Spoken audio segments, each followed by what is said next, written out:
मेरा जी धी पुत्र है को नहीं ना का बीवी हैगी ना बच्चे ने तो जिसका मैंने अटैक होया कड़ियालों हस्पताल लैके अड्डे च बैठा हुआ था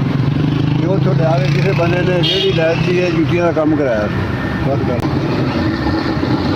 रेहड़ी लाई थी एक बंदे ने माल पा दिता सी कला तो नेक बंदा है ना को मेरा रिश्तेदार है ना को मेरी बीबी है ना को मेरा बच्चा है जिथे रेहड़ी बंद कर दी ना उत्थे नाल ही थल्ले बिस्तरा करके सौ जाना सवेरे उठ के फिर अपने काम तो शुरू कर लेंगे। अच्छा एक काम एडा खास को नहीं है तो काम है भी को नहीं कि है कोई 200 बज जाता कभी 150 बज गया कभी 100 बज गया कभी 200 बज खास काम नहीं है कला बंदा मेरा 150-200 भी गुजारा हो जाता जिथे रेहड़ी बंद कर दी उत्थे नाल ही भोए ते बिस्तरा लैके बंद करिए उत्थे नाल ही पैर पी गया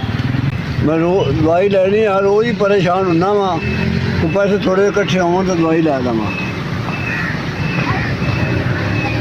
मेहरबानी को मदद कर दो थोड़ी कि मैं दवाई लै लवां।